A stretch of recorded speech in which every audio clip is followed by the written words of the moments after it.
नमो भगवते वासुदेवाय।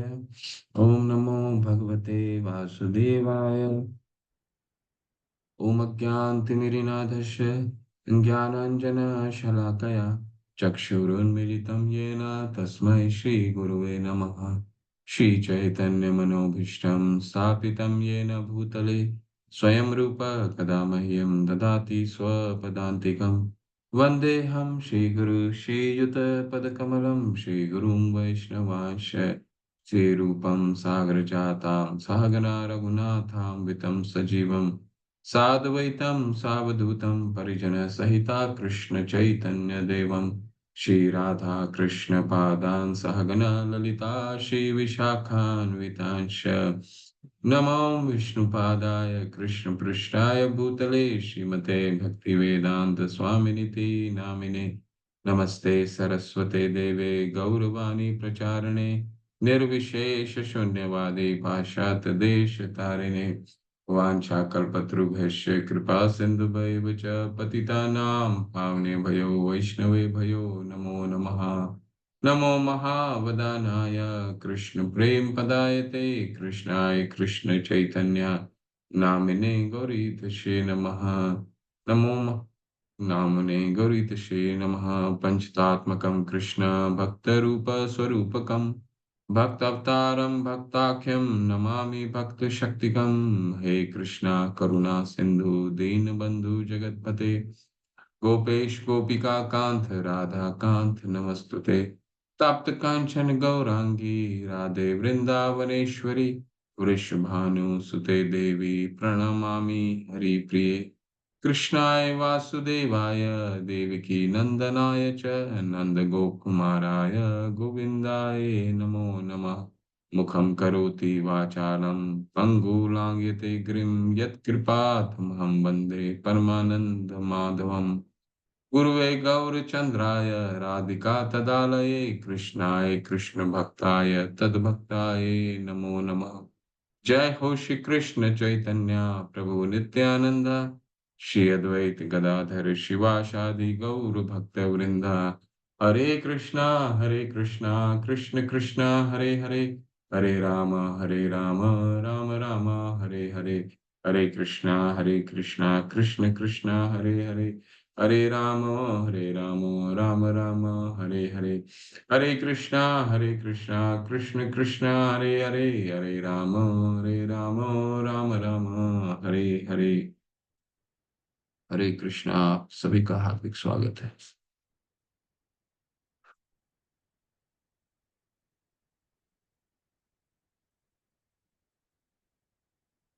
साहब हरे कृष्ण प्रभु जी, साहब प्रणाम। कृष्णा।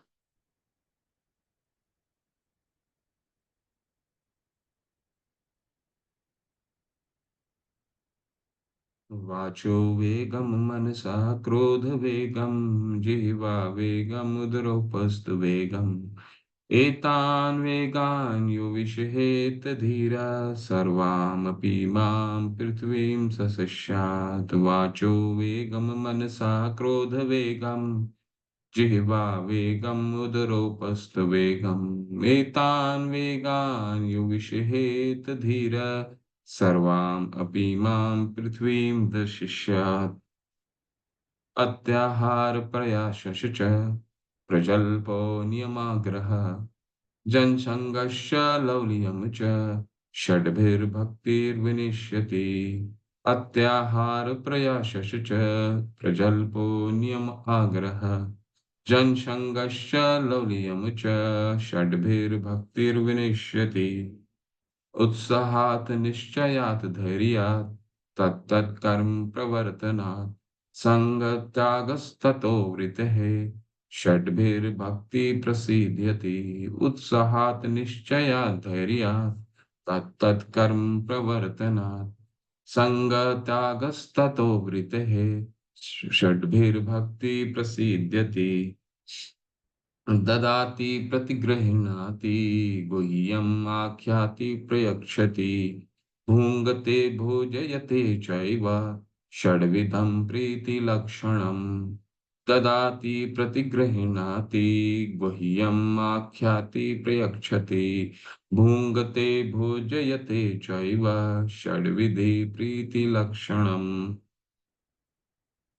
हरे कृष्णा। आज हम 8वां मंत्र में जाएंगे।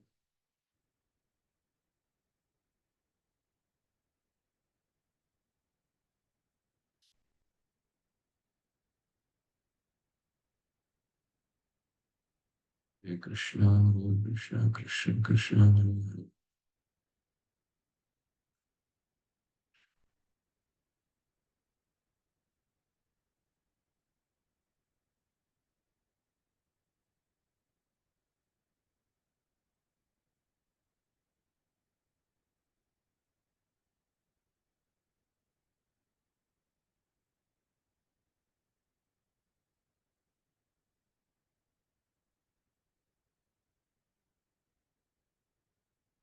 हरे कृष्णा कृष्ण कृष्ण हरे हरे, हरे राम राम राम हरे हरे। श्री श्री राधा गोविंद की जय, श्री प्रभुपाद की जय। तो 1 से 7 कल तक हमने साधना भक्ति के वैदिक भक्ति नियमों का जो ये 7 मंत्र थे वैदिक भक्ति नियमों का व्यवहारिक रूप से किस तरह से आचरण किया जाए उसके बारे में व्याख्या करता है। 8वां जो जिसका अध्ययन हम आज करेंगे वो क्या है, जब आचरण आ गया, जब 7 मंत्रों का हमने अपने जीवन में व्यवहारिक रूप से आचरण में उतार लिया तो फिर राग उत्पन्न होता है। राग उत्पन्न होने पे इस तरह का व्यवहार, इस तरह का आदान प्रदान आचार विचार का प्राकट्य होता है, वो हम आज पढ़ेंगे। और आज हम प्रेमा भक्ति में भी जाएंगे। ठीक है, तो आज हम 9वां श्लोक भी करेंगे। भाव भक्ति को प्रेक्षित करता है और 10 और 11 जो है प्रेम भक्ति को प्रेक्षित करता है। तो कल हमने क्या पढ़ा था? कल हमने क्या पढ़ा? कल हमने बहुत प्रभुपाद जी ने रूप गोस्वामी पाद ने बहुत अच्छे से व्यवहारिक रूप से हमें समझाया कि जब हम अपने वेगों को नियंत्रित कर लेते हैं, वाचो वेगम मनसा क्रोध वेगम, 6 वेग को नियंत्रित कर लेते हैं। जिह्वा का वेग को वाचो वेगम, मन का वेग को मनसा, क्रोध वेगम, क्रोध के वेग को, ठीक है, जिह्वा वेगम, उदर उपस्थ वेगम, जीव के वेग को, और उदर यानी पेट, और उपस्थ यानी जनेंद्रियां, इन 6 वेगों को नियंत्रित करने का हमारा मुख्य साधना भक्ति का मुख्य प्रिंसिपल क्या है, मुख्य उद्देश्य क्या है? इन 6 वेगों को नियंत्रित करना। तो 6 वेगों को नियंत्रित कैसे कर सकते हैं? 6 वेगों को नियंत्रित करने के लिए रूप गोस्वामी पाद ने मंत्र संख्या 2 बताया कि किसी चीज को ज्यादा नहीं इकट्ठा करना, अत्याहार प्रयास प्रजल्पो नियमाग्रह, 6 चीजें निषेध किया उन्होंने। और फिर 6 चीजों को किन 6 चीजों को उन्नति करने के लिए बोला कि उत्साहात, निश्चयात, धैर्यात। मंत्र नंबर संख्या 3 में किस चीज को करने से हम भक्ति के पथ पे आगे बढ़ेंगे। ठीक है।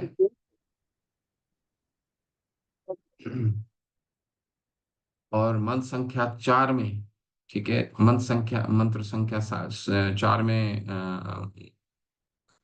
गोस्वामी पाद क्या बताते हैं? गोस्वामी पद बताते हैं कि भक्तों के साथ किस तरह का आचरण करना चाहिए ताकि हम भक्ति में प्रगति कर सकते हैं। देना लेना, ददाति प्रतिगृह्णाति गुह्यम अख्याति पृच्छति, गुह्य बातें पूछना। ठीक है, अपने गुह्य बातें कौन सी? भौतिक बातें नहीं, आध्यात्मिक उन्नति की बातें अपने से श्रेष्ठ वैष्णव और या फिर अपने संगी वैष्णव के साथ। ठीक, तो ये 5वां मंत्र बताता है।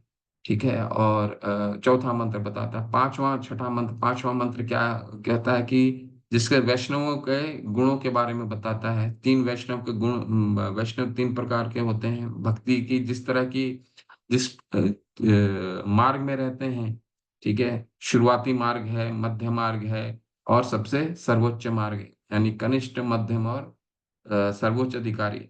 ठीक है, तो जिसके साथ हम प्रीति लक्षणम करेंगे।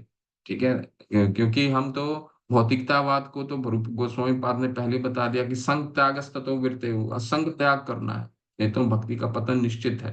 ठीक है ना। अत्याहार प्रयासश्च प्रजल्पो नियमाग्रह जन संगश्च, जन संग जो हमारी भक्ति को पतन करता है उसका त्याग करना है। कर्तव्य मान करके बस उसका कर्तव्य का निर्वाह करना है, त्याग करना है। छठे मंत्र में हमने क्या देखा? छठे मंत्र में हमने देखा कि वैष्णवों के साथ कैसा आचरण करना चाहिए, कोई दोष नहीं देखना चाहिए। दृष्टे स्वभाव जनिते वपुश्च दोषे, वपु उसके किसी तरह का शरीर में दोष, वैष्णवों में दोष करना क्या है? अपराध का सबसे पहला अपराध है महाभागवतों की निंदा, निंदा नहीं करना है। और कल के अध्ययन में हमने क्या पढ़ा? साधना भक्ति की सबसे अंतिम श्लोक में हमने क्या पढ़ा? सबसे अंतिम श्लोक में पढ़ा, प्रभुपाद बताते हैं, रूप गोस्वामी पाद बहुत अच्छे से समझाते हैं कि किस तरह से पीलिया रोग, अगर पीलिया रोग का सबसे अच्छा उपचार क्या है? सबसे अच्छा उपचार मिश्री है। अगर स्वाद नहीं भी आ रहा है तो हम मिश्री अगर खाते रहेंगे तो वो पीलिया जो की बीमारी जो है वो स्वतः ही ठीक हो जाएगी। ठीक उसी तरह हरिनाम के मन में, हरिनाम के उच्चारण में हमें मन नहीं लग रहा है, ठीक है, तो लेकिन हमें, हमारे लिए वही मिश्री है, क्योंकि हम जिस रोग से ग्रसित हैं, भौतिक रोग से ग्रसित हैं, उस भौतिक रोग से निर्वाह का वही एक मात्र उपचार, ठीक है, एकमात्र दवाई है कि हम हरि का नाम करते रहें। और तीन हरि नाम के तीन हमने स्तर देखे।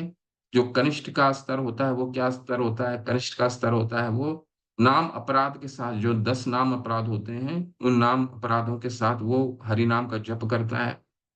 नाम अपराध, जब वो उसके निष्ठा बढ़ जाती है और अपराध कम हो जाते हैं तो दूसरा स्तर आता है, वो होता है नाम अभास, जिसमें वो अपराध कम हो जाती हैं या समाप्त हो जाती हैं, बिल्कुल नहीं, ठीक है, रुचि उत्पन्न हो जाती है हरि नाम करने में। और सबसे उच्च स्तर क्या है? शुद्ध नाम, यानी कि वो हरि को देख भी रहा है, नाम भी ले रहा है, ठीक है, तो वो है शुद्ध नाम। तो ये तीन स्तर हमने देखे। अब ये जब आचरण में आ गया, इसके बाद फिर अब आज का है राग अनुगा भक्ति का भाग।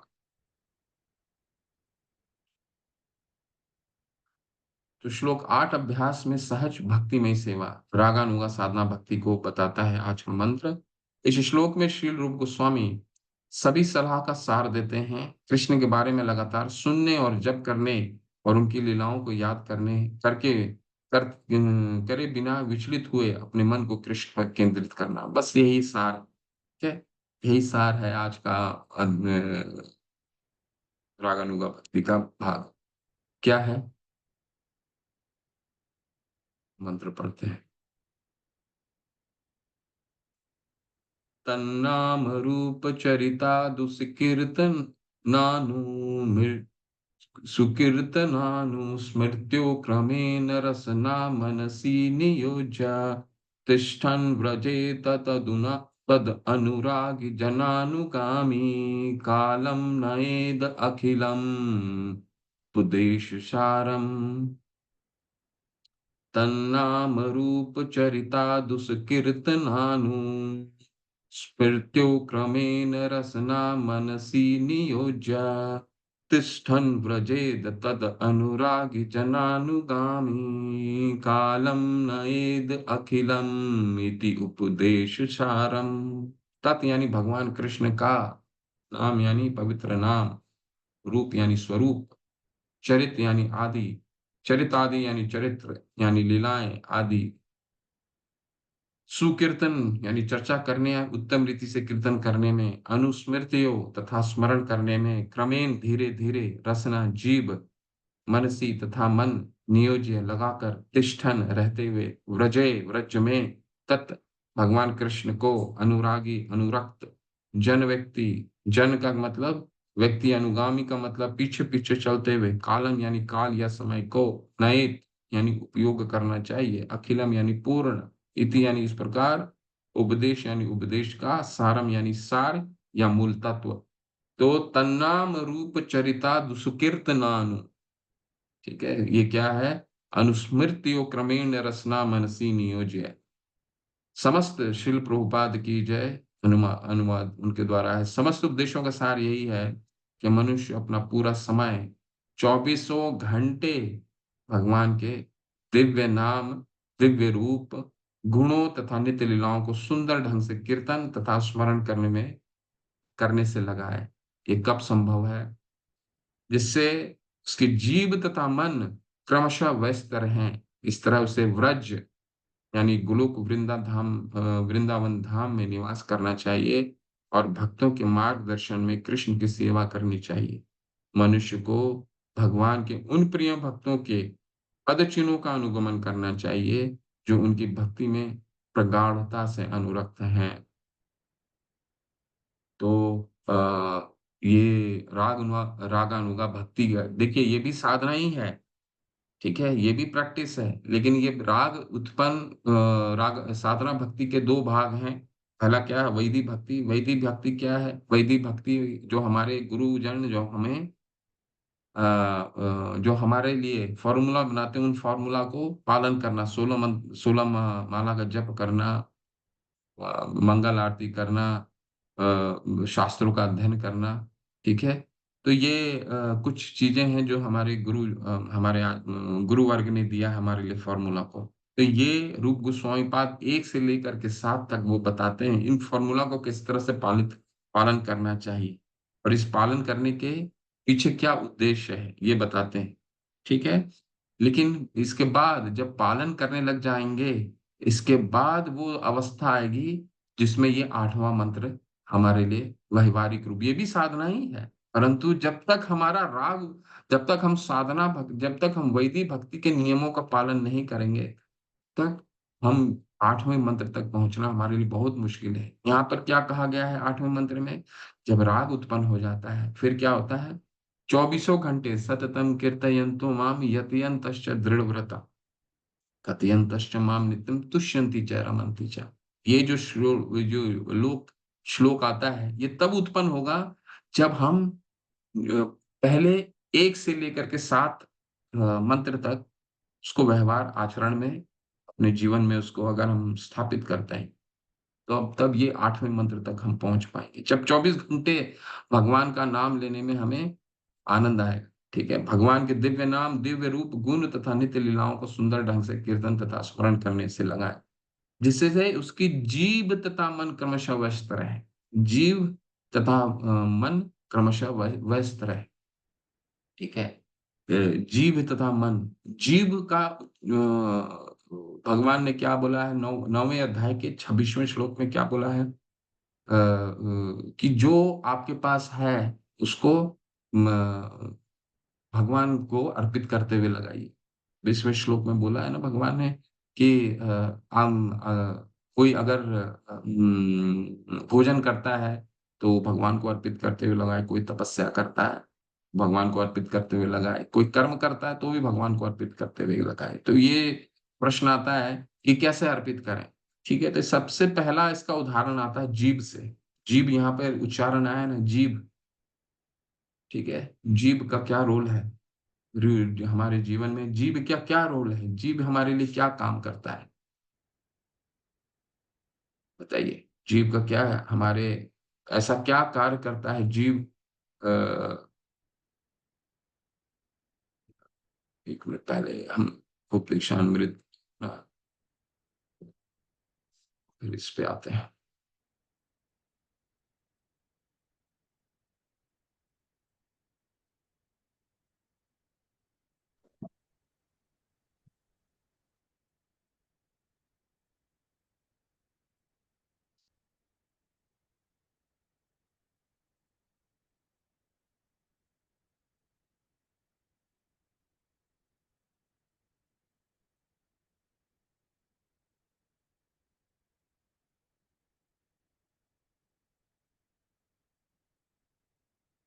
चलिए पहले थोड़ा सा पढ़ लेते हैं, फिर जो मैंने संदर्भ बताया जीवा का, उस पे आते हैं।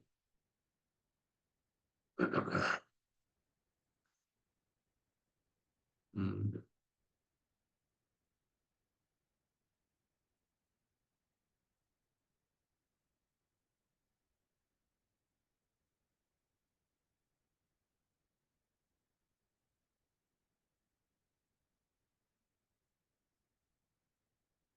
हरे कृष्ण, तानिया माता जी। हरे कृष्ण। आप अनम्यूट करके पढ़िए, कोशिश कीजिए। कल जिन्होंने पढ़ा था, जिन्होंने नहीं पढ़ा था वो भी भाग लीजिए। जी, प्लीज पढ़िए माता। हरे कृष्ण माता। हरे कृष्ण प्रभु जी। क्योंकि मनुष्य का मन उसका शत्रु या तो मित्र हो सकता है, अतएव उसे मन को अपना मित्र बनाने के लिए प्रशिक्षित करना चाहिए। कृष्ण भावनामृत आंदोलन विशेष रूप से मन को प्रशिक्षित करने के लिए है, जिससे वह सदैव कृष्ण के कार्य में लगा रहे। मन के सैकड़ों हजारों संस्कार है जो न केवल इस जन्म के हैं, अपितु विगत अनेकानेक जन्मों के भी हैं। कभी कभी ये संस्कार एक दूसरे के संपर्क में आकर विरोधी चित्र उत्पन्न करते हैं। इस प्रकार मन का कार्य बद्ध जीव के लिए खतरनाक बन सकता है। मनोविज्ञान के विद्यार्थी मन की विविध मनोवैज्ञानिक परिवर्तनों से भली भांति परिचित है। भगवत गीता में यह कहा गया है, यम यम वापि स्मरन् भावम् त्यज्यन्ते कलेवरम् तं तमेवेत्ति कौन्तेय सदा तया भावितः। अपना शरीर त्यागते समय मनुष्य जिस दिशा का स्मरण करता है, वह वह दशा उसे अवश्य प्राप्त होगी।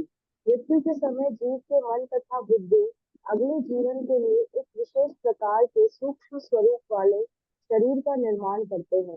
यदि मन सहसा ऐसी वस्तु के संबंध में सोचता है तो हितकर नहीं है, तो उसे अगले जन्म में इसी के अनुसार जन्म लेना पड़ता है। दूसरी ओर यदि कोई मृत्यु के समय कृष्ण का चिंतन करता है, तो वह गोलोक वृंदावन नामक वैकुंठ लोक को भेज दिया जाता है। प्रभु जी आगे कंटिन्यू करें। माता हरे कृष्ण, धन्यवाद। तो यहाँ पे क्या बता रहे हैं प्रभुपाद जी? श्रील प्रभुपाद की जय। बता रहे हैं प्रभुपाद कि मन को सदैव जो ये 7 जो मंत्र जो हमने रूप गोस्वामी पाद ने शुरू के 7 मंत्र बताए, वैदिक भक्ति के नियमों का पालन करने बताया, तो उसके लिए सबसे मुख्य क्या हो जाता है? मन को मित्र बनाना। ठीक है, छठे अध्याय में भगवान ने बताया ना, बंधुरात्मना आत्मना तस् येन आत्मना आत्मना जिता। ठीक है, उसको बंधु बनाना है, मन मन को बंधु बनाना है। ठीक है, मन मन हमारा सबसे बड़ा मित्र हो सकता है, मन हमारा सबसे बड़ा दुश्मन हो सकता है। ठीक है, अगर मित्र हो गया, फिर आप जिस तरह हमने अगर वो कठोपनिषद का, अगर वो हमारे चित्र मन, हमें हमेशा स्मरण रखना है कि हमारी जो 5 इंद्रियां हैं, 5 घोड़े हैं, घोड़े के समान। ठीक है, और मन क्या है? उसका लगाम है। अगर हमारा 5 इंद्रियों को, कौन से इंद्रियां? हम जो इनपुट हमारी डिवाइस है, जिसके द्वारा हम कर्म करते हैं, यानी कि हमारी ज्ञान इंद्रियां, आंख, कान, नाक, जीवा, ठीक है, त्वचा। तो ये जो 5 इंद्रियां हैं, इनको अगर हम दिशा देंगे तो मन जो है वो मित्र बन जाएगा। बंधुरात्मना आत्मना तेष येन आत्मना आत्मना जिता। जीत जाएंगे हम। और जब मन हमारा मन को अगर हम बंधु बना लेते हैं, तो क्या होगा? मन के ऊपर कौन है? सारथी है। सारथी कौन है? बुद्धि। लगाम किसके हाथ में रहती है? बुद्धि के हाथ में रहती है। ठीक है, वो सारथी कौन है? बुद्धि। तो जैसे ही मन हम उसको बंधु बनाते हैं, तो बुद्धि भी मित्र बन जाता है, तीक्ष्ण हो जाता है, तेज हो जाता है बुद्धि। और बुद्धि के ऊपर कौन है? जो विराजमान कौन है? हमारा आत्मा। ठीक है, तो यहीं पर प्रभुपाद बता रहे हैं कि जिस चीज का हम स्मरण करेंगे, अगर हम उसको बंधु बनाएंगे, तो 24 घंटे उसी का स्मरण करेंगे। ठीक है, और अगर वो शत्रु हो गया, जो आप चाहते हैं वो आप पे भारी पड़ गया, तो फिर वो जो चाहता है वो करेगा। यम यम वापि स्मरण भावम तयज तयंते कलेवरम। कलेवरम का मतलब होता है शरीर। हम जिस भाव में अपना अंतिम, भगवान 8वें अध्याय में क्या बता रहे हैं? 8वां अध्याय हमारा पूरा हमारी अंतिम सफर का प्रलेखित करता है। ठीक है, अंतिम सफर हमारा कैसा होना चाहिए? तो भगवान 8वें अध्याय में बताते हैं, यम यम वापि स्मरण भावम तयज तयंते कलेवरम। जिस भाव को हम स्मरण करेंगे, हमारा अगला शरीर, कलेवरम है शरीर, अगला शरीर वैसे ही प्राप्त होगा। ठीक है, अंत समय में जिस चीज को हम स्मरण करें, लेकिन अंत समय में वही चीजें स्मरण होंगी जो सारा जीवन हम करते हैं। ठीक है? अंत समय में कुछ ऐसा नहीं हो जाएगा कि अंत काल, भगवान कहते हैं ना, इसे पहले वाले श्लोक में, 5वें श्लोक में, अंत काले च मामेवा स्मरण मुक्त्वा कलेवरम। अंत काल में अगर जो मुझे अंत काल तक में याद करेगा, वो मुझे प्राप्त करेगा, इसमें कोई संशय नहीं है। लेकिन अंत काल में प्राप्त तो तब करेगा ना, जब वो साम पूरा जीवन वही कार्य करेगा, जिस चीज का अभ्यास होगा, अंत में उसी चीज को स्मरण होगा, नहीं तो नहीं, वही स्मरण में आएगा। अगला शरीर उसके अनुसार मिलने वाला है, कलेवरा। ठीक है। तो यहाँ पे मन पे अ, नियंत्रण कैसे पाया जाए, इसके बारे में चर्चा हो रही है। क्या है? चलिए आगे पढ़िए। आगे कोई हैंड रेस करके पढ़िए। रश्मिता समांतराई माता, हरे कृष्णा। अनम्यूट करके पढ़िए।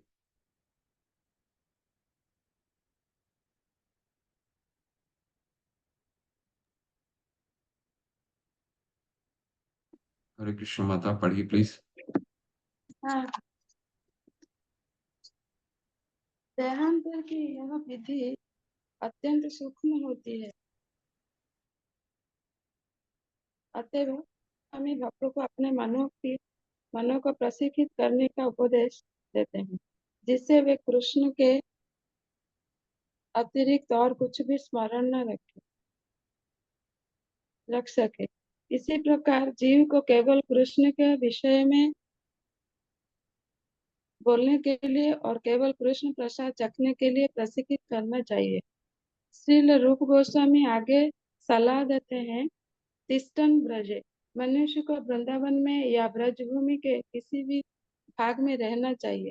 ब्रजभूमि 84 कोस के क्षेत्रफल तक मानी जाती है। एक कोस 2 वर्ग मील का बराबर होता है। जब मनुष्य वृंदावन को अपना आवास बनाता है तो उसे वहां किसी समुन्नत भक्त की शरण ग्रहण करनी चाहिए। इस तरह मनुष्य को कृष्ण तथा उनकी लीलाओं के ही विषय में सोचना चाहिए। इसकी और अधिक व्याख्या श्रील रूप गोस्वामी ने भक्ति रसामृत सिंधु में की है। कृष्णं स्मरन् जनं चास्य प्रेष्टं निज समीहितम् तत् कथा रतश्चासौ कुर्याद्वासं ब्रजे सदा। भक्त को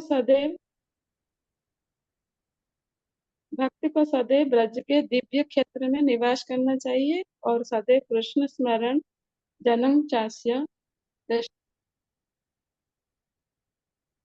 श्रेष्ठम अर्थात श्री कृष्ण तथा उनके प्रिय पार्षदों के स्मरण में लगना चाहिए। ऐसे पार्षदों के पद चिन्हों पर चलकर और उनके नित्य पथ प्रदर्शन में आश्रय लेकर भक्त भगवान की सेवा करने के लिए प्रबल इच्छा प्राप्त कर सकता है। हरे कृष्ण माता, धन्यवाद। हरे कृष्ण। तो यहाँ पे जीवा का वर्णन आ रहा है। जीवा, जीवा का क्या काम है? ठीक है, जीवा का क्या काम है? 2 काम है। ठीक है, जीवा क्या करती है? जीवा बोलती है। ठीक है। जीवा का बस एक ही काम है, वाइब्रेट करना। इस वाइब्रेशन से दो काम करती है। वो क्या करती है? वो 2 काम। एक काम होता है, कार्य होता है बोलना, और दूसरा काम कार्य होता है खाना को, खाने का स्वाद को लेना। सिर्फ 2 ही कार्य। भगवान क्या कहते हैं कि जो भी यत करोषि यद अश्नासि, 9:26 में क्या कहते हैं? यत करोषि यद अश्नासि यद जुहोषि ददासि यत तपस्यसि कौन्तेय तद कुरु शवम मदर्पणम्। जो करते हो मुझे अर्पित करते हुए करो। तो चलिए इसका उदाहरण जीव से ही लेते हैं। कैसे कर सकते हैं जीव का इस्तेमाल? 2 काम है जीव के। क्या है? पहला पहला हमें ये समझना जरूरी है। देखिए, कल के मंत्र में क्या हमने पढ़ा था? हम अपना स्वरूप, हमारा भगवान कहते हैं हमारा स्वरूप क्या है? चैतन्य महाप्रभु जीवेर स्वरूप होय कृष्णेर नित्य दास, कृष्णेर तटस्थ शक्ति भेदा भेद प्रकाश। हमारा स्वरूप क्या है? दास का मत, भगवान का दास। यानी इस स्वरूप का मतलब क्या हुआ? स्वरूप का मतलब हुआ किसी भी चीज की एक स्वरूप होती है। जैसे एक पानी है, पानी का क्या स्वरूप है? पानी, ये पानी है, पानी क्या स्वरूप क्या है? तरल होता है, लिक्विड होता है। ठीक है। आप इसको, यही इसका नेचुरल स्वरूप है, यही इसका स्वाभाविक स्वरूप है। तरलता। पानी का स्वभाव क्या है? तरल होना है। उसको बदल सकते हैं, लेकिन कृत्रिम तरीके से, आर्टिफिशियल तरीके से उसको बर्फ बनाया जा सकता है, या फिर उसको भाप में परिवर्तित किया जा सकता है, लेकिन उसका जो स्वाभाविक, जो उसका स्वभाव है, नेचुरल जो उसका स्वभाव है, वो क्या है? तरलता, लिक्विडिटी। ठीक उसी तरह एक जीव जो है, उसका स्वाभाविक स्थिति क्या है? वो दास ही है, उसका वो सर्वेंट ही है। या फिर वो भगवान का दास बन जाए, या फिर वो भौतिक जगत, भौतिक संसर्ग में आकर के भौतिक जगत का दास बन जाए। किस चीज का दास बनेगा? अपने परिवार का दास बनेगा, परिवार का दासत्व करेगा, परिवार के लिए धन जोड़ेगा, परिवार को शिक्षा देगा, तो दासत्व है। या फिर ऑफिस में जाएगा तो ऑफिस का अपना जो उनके सबसे जो या सरकारी नौकरी करता है, सरकार का दासत्व करेगा, या फिर किसी कंपनी का मालिक है तो कंपनी का दासत्व करेगा। तो दासत्व का जो भाव है, वो हम भौतिक जगत में दासत्व का भाव होता है। ठीक है, किसी ना किसी का दासत्व रहते ही है। लेकिन भगवान ने हमने क्या बताया? जीवेर स्वरूप होए कृष्णेर नित्य दास। हमारा जो स्वरूप है, कृष्ण का दास बनने का है। ठीक है, ना कि भौतिक जगत का दास बनने का है। ये हमारा स्वरूप है। ठीक है, क्योंकि हम भौतिक संसर्ग में आकर के ये समझने लग गए हैं कि हम इनके दास हैं, परिवार के दास हैं, अपने ऑफिसों में दास हैं। जिस तरह का भी दासत्व का, हम दासत्व ही रहते हैं, यहाँ भी दासत्व निभाते हैं, लेकिन यहाँ का दासत्व की जगह भगवान का दासत्व का स्वरूप है हमारा। इसकी शुरुआत कहाँ से कर सकते हैं? इसको समझने की शुरुआत कहाँ से कर सकते हैं? जीवा से कर सकते हैं। कैसे? जीवा से कैसे कर सकते हैं? जीवा के दो कार्य होते हैं, ठीक है, जो हमारे नियंत्रण में है। क्या कार्य होते हैं? जीवा बोल सकता है, और जीवा क्या कर सकता है?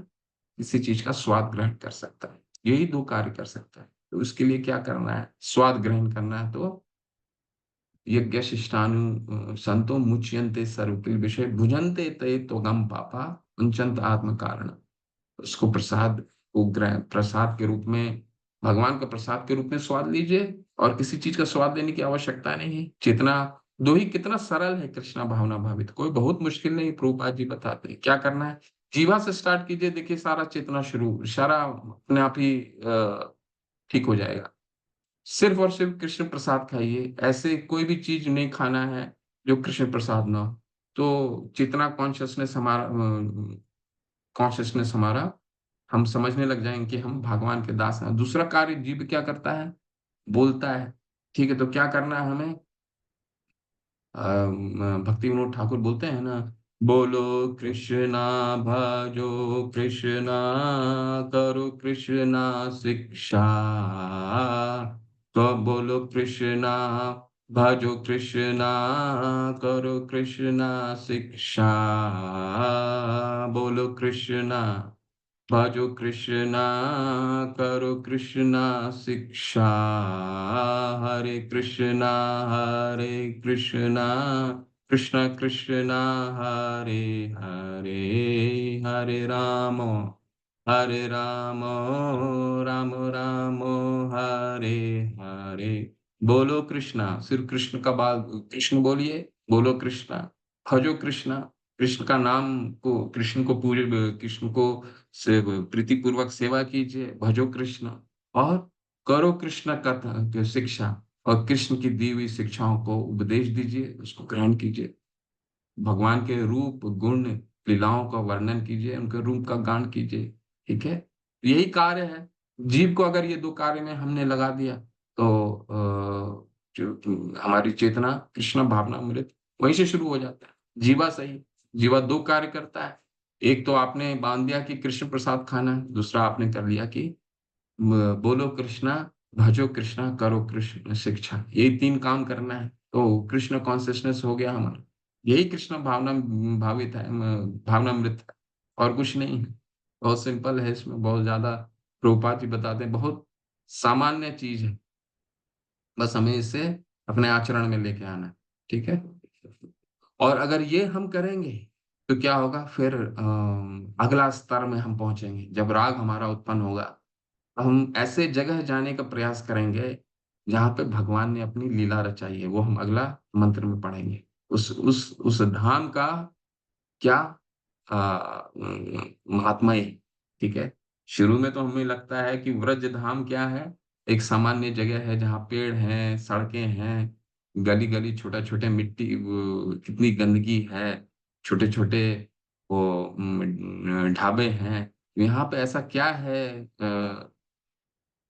जो अ, शास्त्रों में लिखा है यहाँ पे, ये हम तभी समझ सकते हैं जब हमारा ददामि बुद्धि योगम तेषाम सतत युक्ता नाम भजता प्रीति पूर्वकम ददामि बुद्धि योगम तम। ये जब हम सततम कीर्तन करेंगे, तेषाम सतत युक्ता नाम भजता प्रीति पूर्वकम, अगर हम कृष्ण का जीवा से श्री कृष्ण का नाम लेंगे, कृष्ण की शिक्षाओं का उपदेश देंगे, तो फिर हमारे मन में भगवान ददामी बुद्धि योगम, फिर बुद्धि देंगे।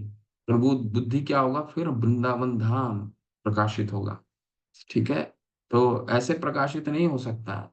वि, विष विषया छाड़िया कबे शुद्ध हो बेमाना, कबे हमें हेरे बो श्री वृंदावन। विषया छाड़िया कबे, जब हमारा विषय से, विषय यानी कि भौतिक जगत की जो विषय होता है, वो उससे जब हम हमारी आसक्ति खत्म होगी, तब हमारा मन शुद्ध होगा। जब मन शुद्ध होगा तब हमें हेरे वो श्री वृंदावन, तब एक वृंदावन धाम जो है प्रकाशित होगा हमारे सामने। ऐसे हमारे सामने वृंदावन धाम प्रकाशित नहीं हो सकता है। हमें वो एक बिल्डिंग, एक धूल से भरी हुई सड़क ही दिखेगा, परंतु भगवान के भक्तों को वहां नित्य, भगवान वहां आज भी लीला करते हैं, और भगवान की लीलाओं को वो देखते हैं। भगवान के भक्त उन गलियों में दौड़ते हुए भगवान को देखते हैं, तो ये भगवान का भक्त ही देख सकता है, ठीक है। और वो श्रद्धा कब उत्पन्न होगा, वो श्रद्धा तभी उत्पन्न होगा जब हमारा व्यवहार में हम जो 1 से लेकर के 7 तक मंत्र है उसको हम अपने आचरण में लाएंगे, ठीक है। चलिए आगे बढ़िए।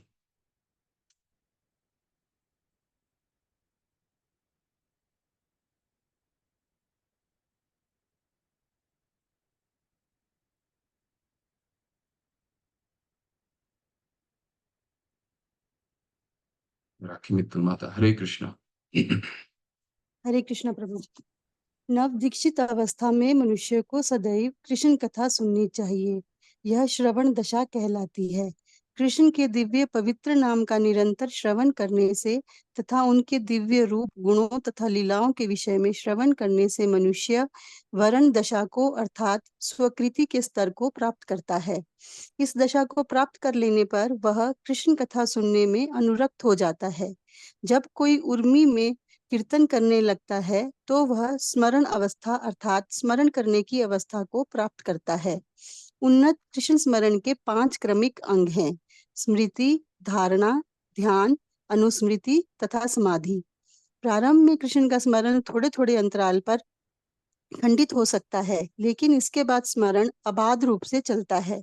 जब स्मरण निरंतर होता है तो केंद्रित होकर वह ध्यान कहलाता है, और जब ध्यान विस्तृत होकर स्थिर हो जाता है तो वह अनुस्मृति कहलाता है।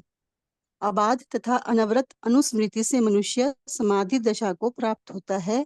स्मरण दशा या समाधि के पूर्ण विकसित हो जाने पर आत्मा अपनी मूल वैधानिक स्थिति को समझ सकता है, को भली भांति तथा पूर्णतया समझ सकता है। यह संपत्ति दशा अर्थात जीवन की पूर्णता कहलाती है। हरे कृष्णा प्रभु। हरे कृष्ण, धन्यवाद। यहाँ पे 3 स्तर बताया जा रहा है। नवदीक्षित भक्त हम जैसे भक्तों के लिए क्या है, श्रवण और कीर्तन का वो हमने चर्चा कर लिया। तो कृष्ण के स्मरण के 5 अवस्था बताई गई हैं: स्मृति, धारणा, ध्यान, अनुस्मृति तथा समाधि, ठीक है। स्मृति यानी कि स्मृति पहली अवस्था है, ठीक है।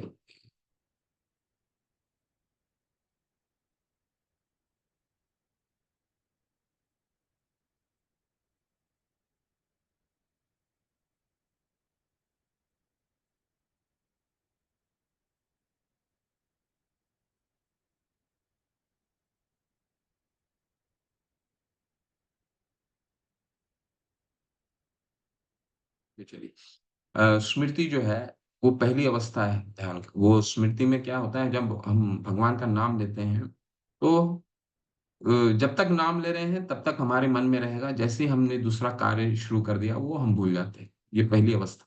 दूसरा अवस्था कि मन में चलता रहता है, पूरा दिन चलता रहता है, लेकिन हमारे मन में कुछ और भी कार्य चलते रहते हैं। नाम भी चलता है और भी कार्य भी चलते हैं। उसे क्या कहते हैं? धारणा। ठीक है। इसके बाद क्या होता है? ध्यान की स्थिति आती है। ध्यान की स्थिति में क्या स्थिर हो जाता है व्यक्ति। स्थिर हो जाता है मतलब निरंतर नाम चलता रहता है, और नाम जो चलता है वो किसी और चीज से सर्वोच्च रहता है, ध्यान की स्तर। और अनुस्मृति का मतलब है एक पल भी भगवान को वो स्मृति नहीं पाती है, उसमें एक पल भी भगवान को नहीं भूल पाती।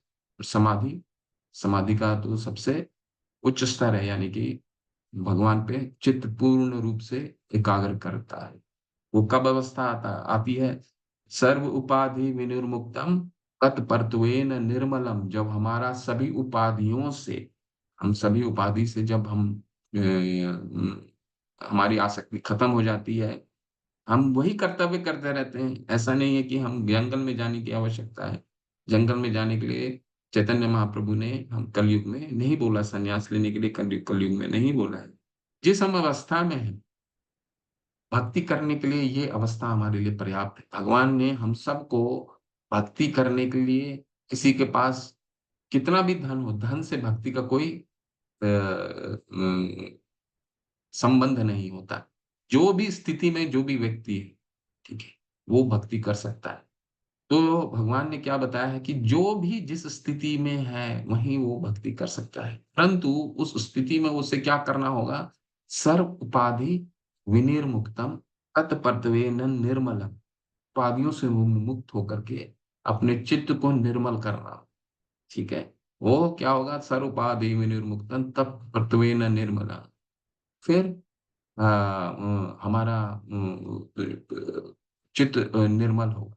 ठीक है। अब वो कैसे होगा? अतः श्री कृष्ण नाम आदि न भवेद ग्राह्य इंद्रिय। ठीक है। कृष्ण के नाम निरंतर नाम लेने से, अतः देयर फोर, अतः कृष्ण नाम आदि, नाम आदि, नाम भगवान का नाम, गुण लीलाओं का निरंतर स्मरण। न अतः श्री कृष्ण नाम आदि न भवेद ग्राह्य इंद्रिय सेवोन्मुखे ही जिह्वा हो। ठीक है। इन भौतिक इंद्रियों से नहीं, सेवोन्मुखे ही। अभी तो हम लोग विमुख हैं।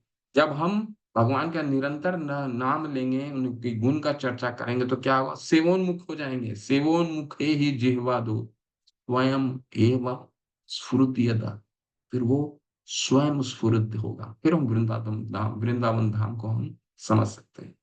ठीक है। वही इसीलिए भगवान नरोत्तम दास ने कितना अच्छा गीत लिखा है, विषिया छाड़िया कबे शुद्ध हो बेमाना, कबे हमें हेरे बो श्री वृंदावन। यानी ये उपाधियों से सर्व उपाधि विनिर्मुक्तम अतः श्री कृष्ण नाम आदि। तो ये जब हम उपाधियों से विमुक्त होंगे तब ये स्वयं एवं स्फूर्ति अदा होगा। ठीक है। तो ये समाधि की अवस्था है। इन अवस्थाओं, ये अवस्था की चर्चा हो रही है। देखिए अंतिम निर्देश क्या है। कोई पढ़ना चाहते हैं पढ़ लीजिए इसको, क्योंकि अगला जो मंत्र है वो सिर्फ मंत्र ही है। चलिए। हाँ जी। जगतगुरु श्रील प्रभुपाद की जय। श्री चैतन्य चेतनामृत में नवदीक्षितों को यह सलाह दी गई है कि वह सारी भौतिक इच्छाएं त्याग दे और शास्त्रों के आदेश अनुसार श्री भगवान की नियम की भक्ति में लग जाए। इस प्रकार नवदीक्षित भक्त भगवान श्री कृष्ण के नाम, यश, रूप, गुणों आदि के लिए अनुराग उत्पन्न कर सकता है। एक बार ऐसा अनुराग विकसित हो जाने पर वह विधि विधानों का पालन किए बिना भी भगवान श्री कृष्ण के चरण कमलों की सेवा तत्काल कर सकता है। ये दशा राग भक्ति कहलाती है, जिसका अर्थ है स्वयं स्फूर्त प्रेम में की जाने वाली भक्ति में सेवा। इस अवस्था में भक्त वृंदावन में भगवान श्री कृष्ण के किसी एक नित्य पार्षद के चरण चिन्हों का अनुगमन कर सकता है। यह रागानुभक्ति कहलाती है। रागानुभक्ति अर्थात स्वयं स्फूर्त भक्ति में सेवा शांत रस में संपन्न की जा सकती है।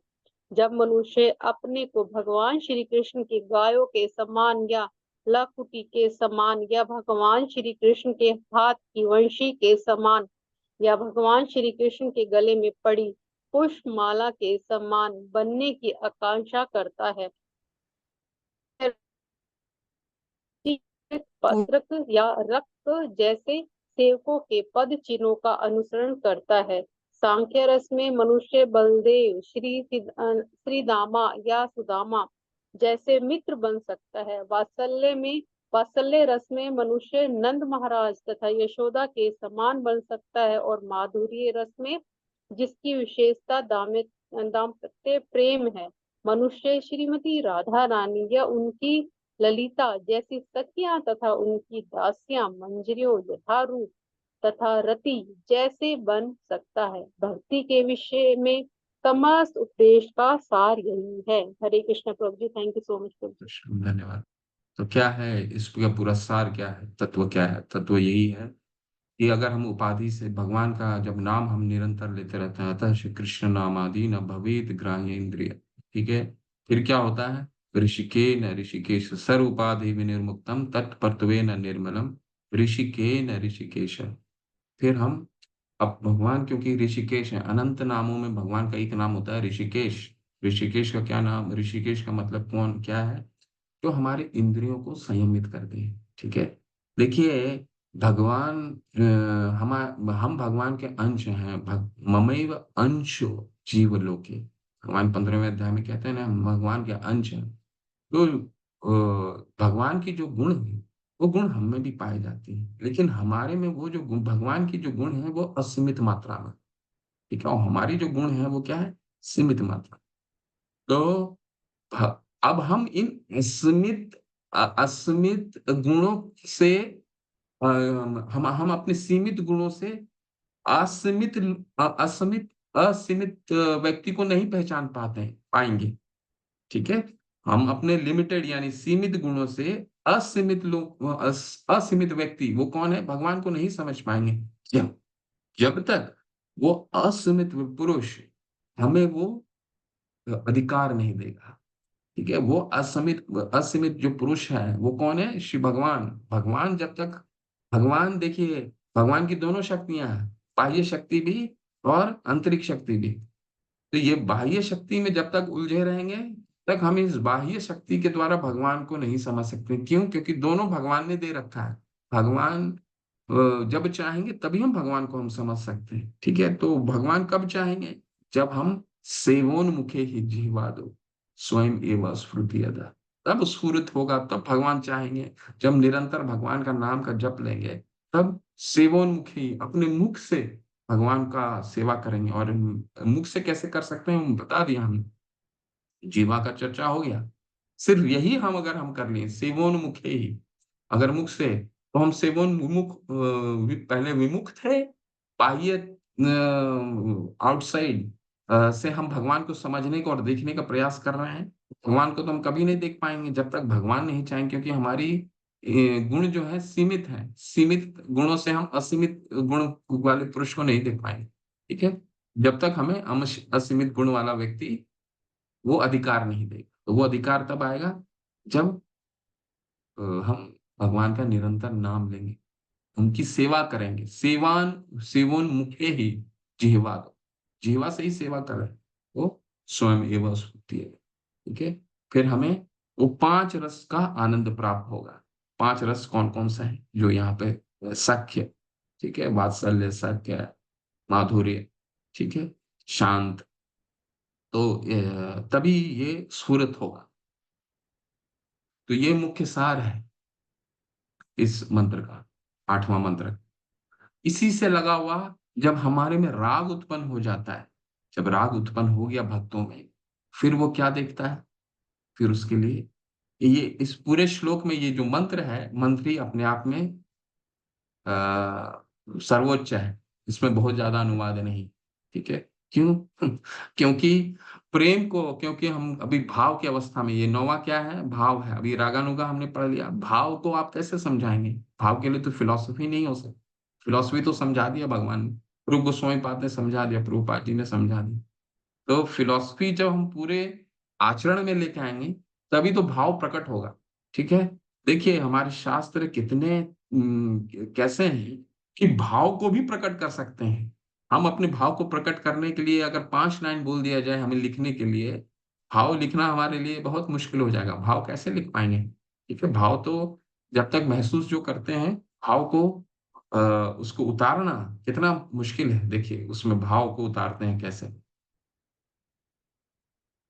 वैकुंठा वैकुंठात् जनितो वरा मधुपुरी, तत्रापि रसोतस्वात् वृन्दारण्यमुदारपाणिरमना, तत्रापि गोवर्धना राधा कुण्डमिहापि गोकुलपते, प्रेम प्रेमामृताप्लावना कुर्यादस्य विराजतो गिरितटे, सेवां विवेकिनकाः वैकुण्ठात् जनितो वरमधुपुरी, तत्रापि रसोतस्वात् वृन्दारण्यमुदारपाणि रमणा, तत्रापि गोवर्धना राधा कुण्डमिहापि गोकुलपते, प्रेमामृतां प्लावना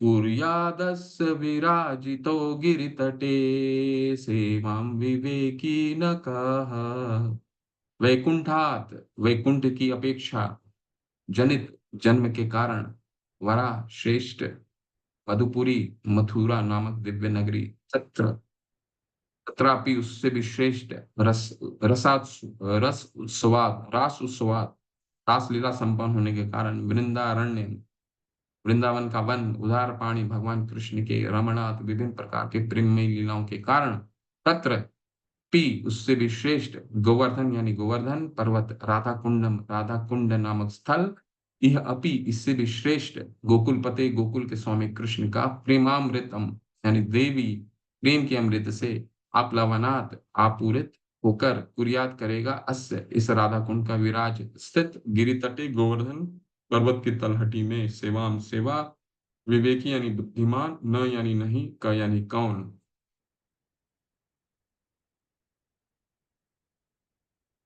एक मिनट के पीपी प्रेजेंटेशन में देख लेते हैं, कुछ है बताने लायक तो उससे भी बता देता हूँ आपको।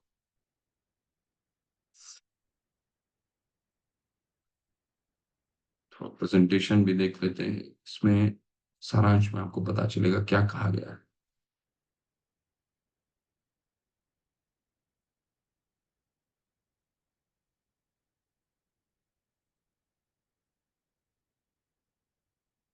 पिछले सभी निर्देशों के पीछे उद्देश्य क्या है? मन को नियंत्रित कर क्यों करें?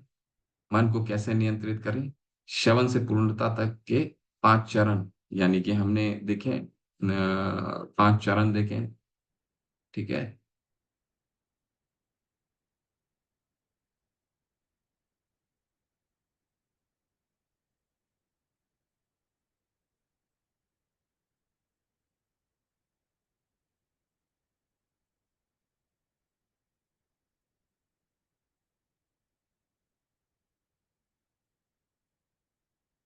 श्लोक 9 में राधा कुंड को सर्वोच्च स्थान के साथ भगवान की रचना के विभिन्न क्षेत्रों के पदानुक्रम का वर्णन करता है। तो पिछले वर्ष में हमने क्या देखा? 8वें मंत्र में हमने क्या देखा? 8वें मंत्र में हमने देखा कि जब एक भक्त को भगवान पे अनुरक्ति हो जाती है तो वो व्रज धाम में रहने के लिए फिर वो उसको व्रज धाम में रहने के लिए सलाह देते हैं रूप गोस्वामी पाद। व्रज धाम में भी रहने का, व्रज धाम में भी कौन सा सर्वोच्च स्थान है उसके बारे में 9वां मंत्र जो है वो चर्चा करता है। ठीक है। मथुरा नामक पवित्र स्थान आध्यात्मिक दृष्टि से वैकुंठ से श्रेष्ठ है। वैकुंठत जनितो वरा मधुपुरी, प्रापि रसोत स्वाद वृंदारण्य मुदार पानी रमनाथ। इसको क्या मतलब हुआ? मथुरा नामक पवित्र स्थान आध्यात्मिक दृष्टि वैकुंठ से श्रेष्ठ है। वैकुंठ जहाँ पे चतुर्भुज भगवान वहां रहते हैं, उससे भी श्रेष्ठ है मथुरा। देखिए मथुरा का कितना महात्मा है। हमें लगता है कि वो सामान्य जगह है, क्योंकि हम इन भौतिक आंखों से देखिए, इसीलिए भगवान ने शास्त्रों में कहा, क्या कहा जाता है कि हमारी इंद्रियां कितनी अपूर्ण है। क्यों? क्योंकि वो प्रकाशित नहीं होती है। हमको लगता है कि बाहर में जो पहाड़ है, पहाड़ में कितने अच्छे-अच्छे दृश्य देखने को मिलते हैं। लोग विदेश चले जाते हैं, विदेशों में कितना अच्छा दृश्य है। अरे वो दृश्य तो भगवान ने ही बनाया है। लेकिन अगर हम आध्यात्मिक दृष्टिकोण से देखें तो वो दृश्य, वो जगह वैकुंठ से भी सर्वश्रेष्ठ है, जहां पे भगवान ने अपना प्राकट्य किया है। मथुरा नामक पवित्र स्थान आध्यात्मिक दृष्टि से वैकुंठ से श्रेष्ठ है, क्योंकि भगवान वहां प्रकट हुए। मथुरा पुरी से श्रेष्ठ वृंदावन का वो दिव्य वन है। मथुरा से भी श्रेष्ठ वृंदावन है। वृंदावन का वो वन 12 वन है, क्योंकि वहां कृष्ण ने रास लीला रचाई थी। ये देखिए, ये आध्यात्मिक दृष्टिकोण है, ये भाव है। ये जब तक हम इस स्तर पे यहाँ पहुंचने के लिए हमारी साधना बहुत होनी चाहिए अच्छी, तब हम इसको समझ सकते हैं। नहीं तो हम मथुरा को एक बिल्डिंग, मिट्टी और धूल से भरी हुई सड़कों के रूप में ही देखेंगे। ठीक है? लेकिन यहाँ पे आध्यात्मिक दृष्टिकोण से क्या है, वो तो मथुरा जो है वो वैकुंठ से श्रेष्ठ है। मथुरा से श्रेष्ठ वृंदावन। ठीक है? वो 12 वन है जिनके नाम पे वृंदावन नगरी है। ठीक है? वो सर्वश्रेष्ठ है। क्यों? क्योंकि भगवान ने वहां लीला की है। वृंदावन के वन से भी श्रेष्ठ गोवर्धन पर्वत है, क्योंकि इसे श्री कृष्ण ने अपने दिव्य हाथ से उठाया था, और यह उनकी विविध प्रेममयी लीलाओं का स्थल रहा है। और इन सबों में परम श्रेय, यानी कि अभी इसमें बाद में आता हूँ। पहले भगवान ने बताया, रूप गोस्वामी बात क्या बता रहे हैं? रूप गोस्वामी बात बता रहे हैं मथुरा से श्रेष्ठ है, वैकुंठ से श्रेष्ठ मथुरा नगरी है, क्योंकि भगवान का वहां प्राकट्य हुआ। ठीक है? दूसरा, मथुरा से भी श्रेष्ठ वृंदावन है, वो 12 वन है। ठीक है? वो वनों के नाम दिए हैं, अभी हम पढ़ लेंगे। ठीक है? वृंदावन है तो क्योंकि भगवान ने वहां रासलीला रचाई। वृंदावन से भी सर्वश्रेष्ठ गोवर्धन पर्वत है। क्यों? क्योंकि भगवान ने स्वतः वहां पे उसको, जब 7 वर्ष की उम्र में थे, तो उन्होंने वृंदावन वासियों को इंद्र के प्रकोप से, इंद्र ने बहुत बड़ा प्रकोप किया ना, ईर्ष्यावश प्रकोप किया, बारिश इतना डाल दिया कि भगवान 7 वर्ष की उम्र में ही वृंदावन को अपने हाथ से उठा लिया उन्होंने। और गोवर्धन पर्वत से भी सर्वश्रेष्ठ एक जगह है, वो क्या? इन सबों में परम श्रेष्ठ श्री राधा कुंड है, क्योंकि यह गोकुल के स्वामी श्री कृष्ण के अमृतमय प्रेम से आप्लावित रहता है। तब भला ऐसा कौन बुद्धिमान व्यक्ति होगा जो गोवर्धन पर्वत की तलहटी पर स्थित इस दिव्य की राधा कुंड की सेवा करना नहीं चाहेगा? तो बुद्धिमता किसमें है? बुद्धिमता तो तब है जब हमारा मन मित्र हो जाएगा और हमारा दृष्टिकोण आध्यात्मिक होगा, जब भगवान का नाम हम निरंतर लेंगे, तब ये सब, ये जगह जो है, ये प्रकाशित होगा। तब ये राधा कुंड की महिमा को हम समझ पाएंगे, मथुरा की महिमा को समझ पाएंगे, गोवर्धन पर्वत की महिमा को समझ पाएंगे, वृंदावन की महिमा को समझ पाएंगे। और यहाँ पे क्योंकि भगवान नित्य लीला करते हैं, आज भी उनकी लीलाएं होती है। ठीक है? तो एक जगह से दूसरे जगह कौन सा सर्वश्रेष्ठ है, इसके बारे में ये चर्चा है। इसीलिए ये भाव भक्ति है, ये भाव का अ, आध्यात्मिक संसार जो वैकुंठ है, वो भौतिक जगत दुनिया के सृजन का 3/4 भाग है। भगवान अपनी भव्य विशेषता में है। तो दुनिया, यहाँ शायद गलत शब्द आ गया है। दुनिया तो बहुत छोटा वो शब्द हो गया। ब्रह्मांड, कितने ब्रह्मांड हैं, क्योंकि ब्रह्मांड कितने हैं? असंख्य ब्रह्मांड है। असंख्य ब्रह्मांड को भी आप गिनती में लेके आ जाइए, तब भी वो पूरे जगत का, दोनों जगत का, भौतिक और आध्यात्मिक जगत को मिला लीजिए, दोनों का अगर गणित कीजिएगा, तो भी वो 1/4 भाग आता है। संख्य ब्रह्मांड 3/4 भाग तो आध्यात्मिक जगत। जहाँ भगवान का वैकुंठ जगत है, फिर ऊपर की जगत है। यह भौतिक जगत में है और पारलौकिक दिव्य जगत में भी है। तो मथुरा धाम तो यहाँ भी है, और उन 3/4 आध्यात्मिक जगत में भी है, जहाँ पर भगवान अपनी लीला निरंतर करते हैं। 15वां अध्याय का एक पहला श्लोक क्या है? अधर्मूलम उधर्मूलम अधम शाखम अश्वत्थ प्राहुर अव्ययम। ये जो भौतिक जगत है, ये उल्टा वृक्ष का, जो बरगद का वृक्ष होता है, उसका उल्टा है। तो जो हम यहाँ पे देख रहे हैं, ये जो भौतिक आध्यात्मिक जगत का प्रतिबिंब है। ऐसा 15वें अध्याय का पहला श्लोक बताता है, उधर मूलम अधम शाखम अश्वत्थ प्राहुरम। ये अव्य का प्रतिबिंब है। तो मथुरा नगरी आध्यात्मिक जगत में भी है और मथुरा नगरी यहाँ पर भी है, लेकिन यहाँ क्या है? प्रतिबिंब है। लेकिन वो भी प्रतिबिंब जो है, वो वहां से भी, वैकुंठ से भी सर्वश्रेष्ठ है, क्योंकि भगवान ने यहाँ पे अपनी लीला रचाई, प्राकट हुआ उनका, भगवान वहां प्रकट हुए। वृंदावन के आंतरिक जंगलों को 12 वन, द्वादश वन कहा जाता है। वहां 12 वन है। आप देख, उसमें नाम पढ़िएगा अगर आएगा, निधि वन, बहुत सारे वन है की उपस्थिति के कारण मथुरा से बेहतर माना जाता है। जैसे कि तालावन, मधुवन और बहुला वन, जो भगवान की विभिन्न लीलाओं के लिए प्रसिद्ध है। तो ये क्यों प्रसिद्ध है मथुरा वन से ज्यादा?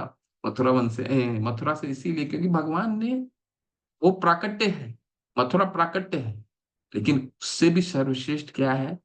उससे भी सर्वश्रेष्ठ वो जगह है जहाँ पे भगवान ने अपनी लीलाएं रचाई। ठीक है, वो कौन है? ये 12 वन है, जिनको लेकर के वृंदावन का नाम रखा गया है। ठीक है। गोवर्धन पर्वत इससे भी श्रेष्ठ है। क्यों? लेकिन इन वनों से श्रेष्ठ दिव्य गोवर्धन पर्वत है, क्योंकि कृष्ण ने गोवर्धन पर्वत को एक छत्र की तरह उठा लिया। उसे अपने कमल के समान सुंदर हाथों से उठाकर देवताओं के राजा क्रोधित इंद्र द्वारा भेजी गई मूसलाधार बारिश से अपने सहयोगियों व्रज के नागरिकों की रक्षा करने के लिए किया गया। आप सबके पास कृष्णा बुक होना चाहिए। उसमें बहुत लीलाएं हैं भगवान की, लीलाओं का उसको स्वाद लीजिए। उसमें ये पूरा लीला को पढ़िए, गोवर्धन पर्वत की लीला को। ठीक है। भगवान जब 7 वर्ष के थे, तो चूंकि वृंदावन के वासी भगवान को, कृष्ण को ही भगवान मानने लगे थे, तो इंद्र तो भगवान से ही क्रोधित हो गया, अरे इनको कैसे भगवान मानने लगे। ठीक है। तो इतने ईर्ष्यालु हो गए कि अपने बारिश से प्रकोपित कर दिए पूरे वृंदावन को। इतना बारिश हुआ, लेकिन भगवान ने उन सभी वृंदावन वासियों को बचा लिया, गोवर्धन पर्वत उठा लिया और सबको वो छतरी के समान उसके नीचे बोले, तुम सब लोग आ जाओ। सब लोग, जितने पशु भी थे, सब जितने भी गौवे थे, वो भी उसके नीचे आ गए। ठीक है। यह गोवर्धन पहाड़ी पर भी है कि कृष्ण अपने चरवाहों के साथ गायों को भी पालते हैं। सिर्फ उन्होंने वो चीज नहीं किया, फिर वहां पे लीलाएं भी क्या क्या हुआ। गोवर्धन पर्वत पे भगवान अपने गायों को भी चराते हैं। ठीक है। वहां भी उन्होंने अपनी सबसे प्रिय राशि राधा के साथ मुलाकात की और उसके साथ प्रेम पूर्ण लीलाओं में लगे रहे। गोवर्धन पर्वत क्यों सर्वश्रेष्ठ है? क्योंकि वहां उसके 3 मुख्य बिंदु हैं। पहले तो उन्होंने स्वयं उठा करके पूरे नगरी को बचाया। दूसरा, वहां पे वो गौवें चराने जाते थे। और तीसरा, अद्भुत लीलाएं राधा रानी के साथ, भगवान की माधुर्य रस में अनेक लीलाएं, इसलिए वो वृंदावन से भी सर्वश्रेष्ठ, और वृंदावन मथुरा से भी सर्वश्रेष्ठ। ठीक है। ये देखिए कितना अच्छा चित्र है।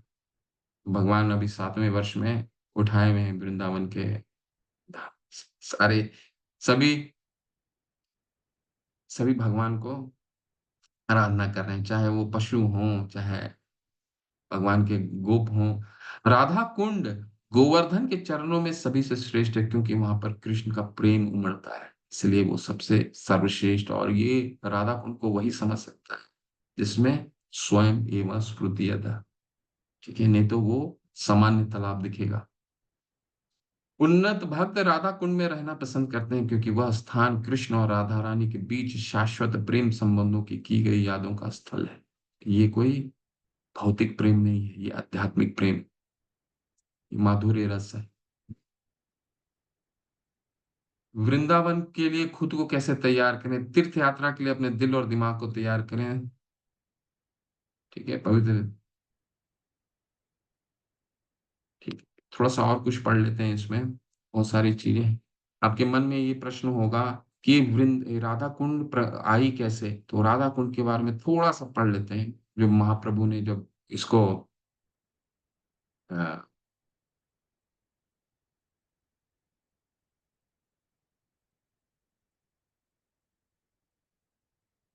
बहुत छोटा तात्पर्य है इसका, ठीक है, ये बस।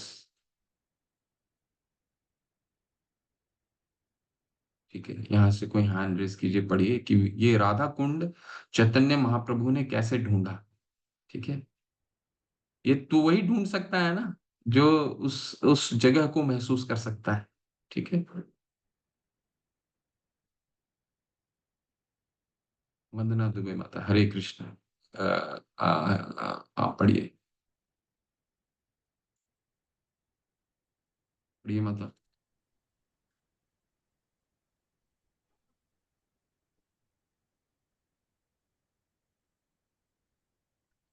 हरे कृष्णा। ठीक है। मुझे अनुमति मिलेगा प्रभु जी पढ़ने के लिए? आपने कल पढ़ा था, अभी आज उनको देते हैं प्रभु, जो जिन्होंने कल नहीं पढ़ा था, विमला व्रजरानी माता, आपने कल पढ़ा था माता। नहीं प्रभु जी। पढ़िए हरे प्लीज। कृष्ण।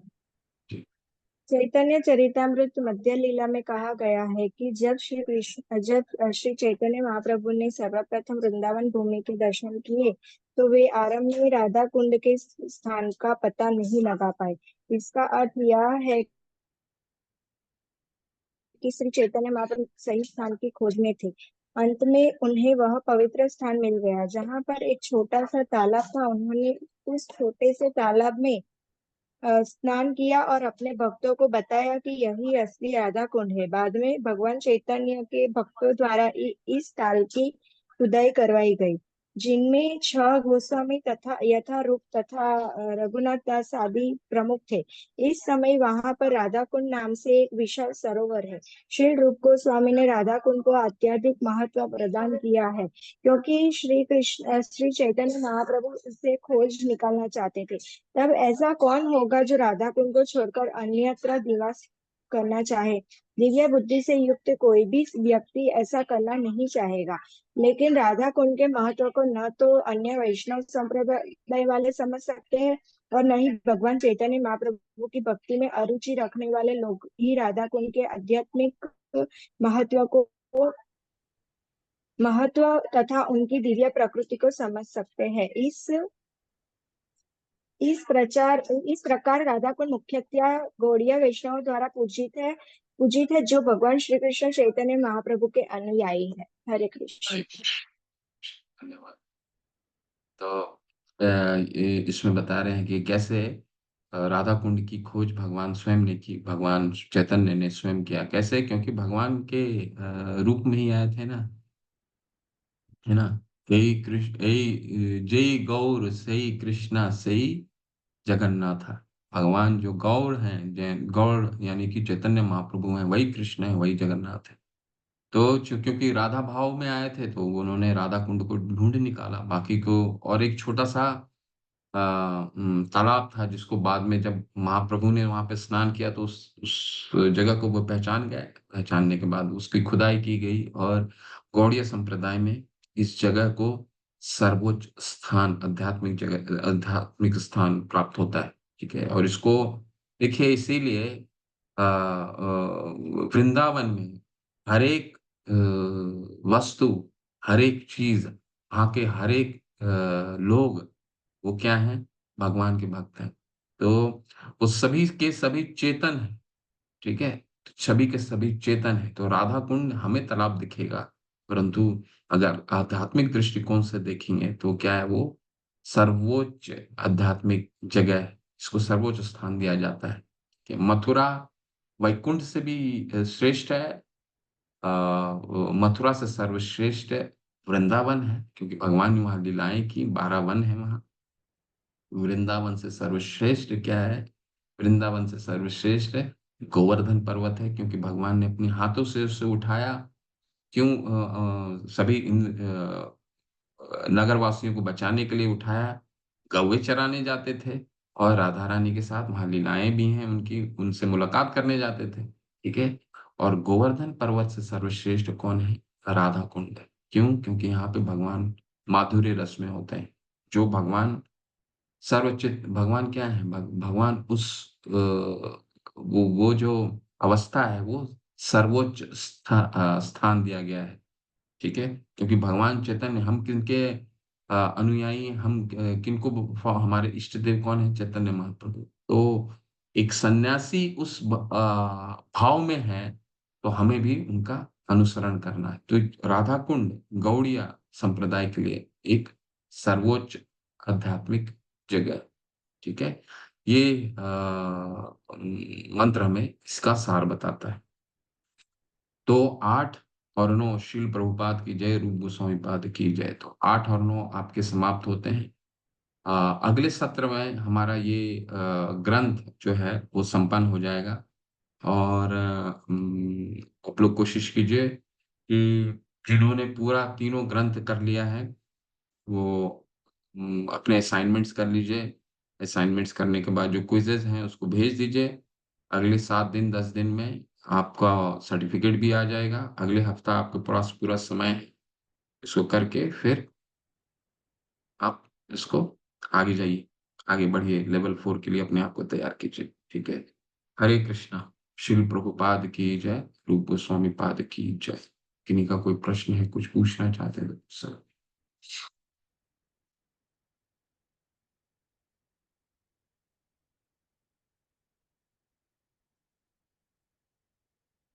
जी, प्रीति रानी माता, हरे कृष्ण, पूछे माता। हरे कृष्ण प्रभु जी, सादर प्रणाम प्रभु जी। हाँ, लेवल 4 में कौन कौन सी बुक लगेंगी अब नई? कोई नई बुक नहीं लगेगी माता, भगवत गीता दोबारा वापस आएगा। तीसरे तीसरे हमने लेवल पे भगवत गीता का अध्ययन नहीं किया ना, दूसरे ग्रंथों का अध्ययन किया। तो लेवल 3 में बेसिकली आपको भक्ति शास्त्र के लिए अभी अभी पठन हो गया। और लेवल 4 जो है वो वर्टिकल स्टडी होता है भगवत गीता का, मुख्यतः भगवत गीता का पूरा स्टडी है। वर्टिकल स्टडी का क्या मतलब होता है? जो अध्याय चैप्टर वाइज चैप्टर हम पढ़ते हैं उसको हॉरिजॉन्टल बोला जाता है। एक अध्याय हमने खत्म किया, फिर दूसरा अध्याय गया, दूसरा खत्म किया, फिर तीसरा गया, तीसरा किया, फिर चौथा, इसको हॉरिजॉन्टल बोला जाता है। और लेवल 4 में वर्टिकल होता है। वर्टिकल का क्या मतलब हुआ कि हम एक विषय को दे देंगे और वो विषय भगवत गीता के किन किन अध्यायों में लिया गया है ये आपको पढ़ना है और उसको फिर प्रेजेंट करना है। ठीक है। प्रेजेंट फिर हमारे हमें, क्योंकि हम क्या है, हमें क्या करने के लिए, हम जैसे आज क्या हमने बोला, बोलो कृष्णा, भजो कृष्णा, कहो कृष्ण शिक्षा। कृष्ण की शिक्षा देने के लिए हमें बोलना पड़ेगा लोगों के सामने। ठीक है। लोगों के सामने बोलने के लिए क्या, हमें उसके लिए तैयारी करनी पड़ेगी। तैयारी करने के लिए क्या, प्रेजेंटेशन देना पड़ेगा। तो उसमें बहुत सारा काम है। लेवल 4 में बहुत सारा काम है, बहुत मिल करके काम करना पड़ेगा, ग्रुप की एक्टिविटी बहुत होती है। और प्रेजेंटेशन होगा आपका। लोग आपके शिक्षा गुरु रहेंगे, अध्यापक टीचर रहेंगे।